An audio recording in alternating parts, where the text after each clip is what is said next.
kaga maganar rayuwa da sunan kai musulmi ne, wallahi ka yi kokari ka koma islamiyya ka fahimci addini da kyau, kuma wallahi ka yi kokari duk ɗanka da zai taso duk abin da zai karanta a duniya ka tabbatar ya yi islamiyya da kyau, don kar ya je yana auno duniyancinsa da addini. Ya san Allah, ya san wane ne Ubangiji. Jama'a mun fahimta? Yanzu za mu zo mu karanta addu'ar da annabi ya yi. Waje ya yi waje. To shi Allah akwai jarrabawa. Annabawa Allah kaɗai ya san iya adadin annabawansa da aka kashe. To wani sai ya ce ai in an yi addu'a ba ta karbuwa. Allah ne baka san dama shi ya yake ba. Sharrin rashin islamiyya kenan. Ai shi Allah ba ku yi addu'a ku ba, annabawansa ma an kashe. Akwai hikima ko babu? Akwai hikima. In mutum ya rasa islamiyya balangwajen da zai muku, ai Allah ba mutum bane. Da ya bar waɗansu talakawa baya son su ne? Bayi da shi ne? Shi marowaci ne? Akwai hikima ko babu?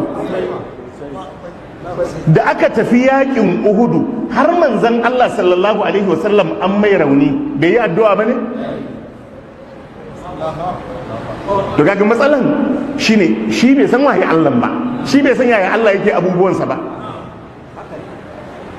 Ba haka bane. Yanzu banu Isra'il sai da suka yi shekara sama da 40 suna ɗanɗana kudar su a hannun Fir'auna. Haka ne ko ba haka ba? Annabi Musa ya yi addu'a ko bai yi ba? Annabi Harun ya yi addu'a ko bai yi ba?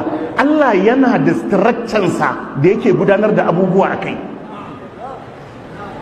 Annabi Ibrahim da ya zo addu'a ya roki Allah, Allah ka mun gafara a suratul Shu'ara. Allah ka mun gafara waj'al li lisana sidqin fil akhirin waj'al li min warasati jannatin na'im waghfir li abi innahu kana min adh-dhalin. duk addu'o'in aka tsince sai aka nuna ya kace Allah ya ce ba zan karba ba. to ko dai sai mai dole ne.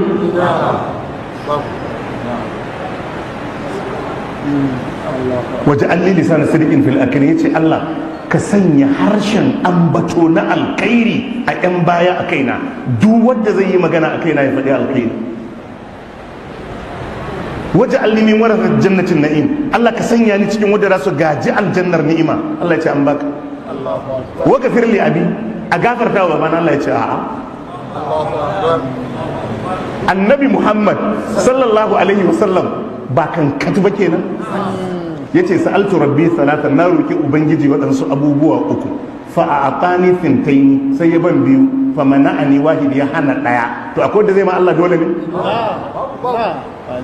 Shi yace na roki Allah, ya ban biyu ya hana daya.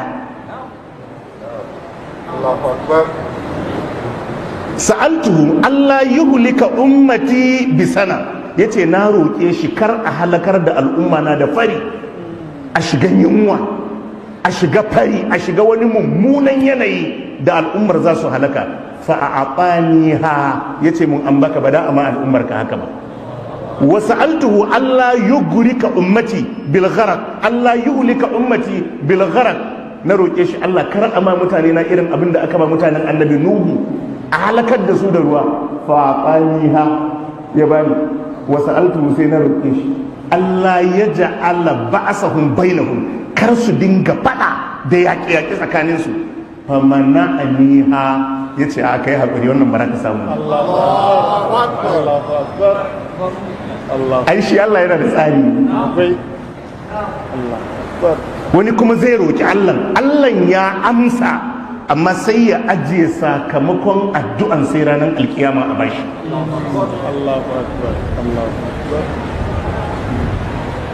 Akwai hikimomi. To yana da kyau kafin ka yi magana akan Allah ka san waye Allah, ka san waye Allah. So kaga irin masu wannan tunanin nan gaba in ya zo ya karanta ai annabawa ma sun je yaƙi an kashe su, zai ce to ya Allah ya bar su, ya yi bari ya kashe su. Ka karshe sai zai ce to bai dama da addinin ba. ya kuma tushe ya rasa. Allah a suratu Muhammad ya ce walau sha Allahu lan tasara minhu, Allah ce inda na ga dama ai sai in kashe abokan gaban ba sai an yaki ba, walakin liyabluwa ba'dakum bi ba'd, Allah ce zan gwada sashi da sashi.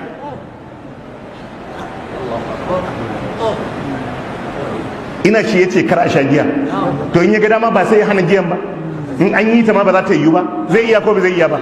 Akwai hikima da ya barta ko babu hikima?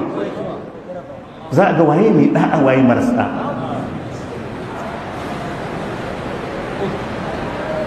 To wallahi maganin islamiyya ka je ka san su man rabbuka ma dinuka shawwatuka, ka san wane ne annabi, ka san waye manzon Allah alaihi salatu wassalam. Akan yi yaki, wannan karon musulmai su yi galaba, wani karo a yi galaba a kansu. Wannan shine tsarin Allah, sunnar Allah wajen gudanar da yaƙe-yaƙe. Allah yakan yi haka don tantance da rairaye muminai, daga darajar shahidai, ba da galaba wa muminai.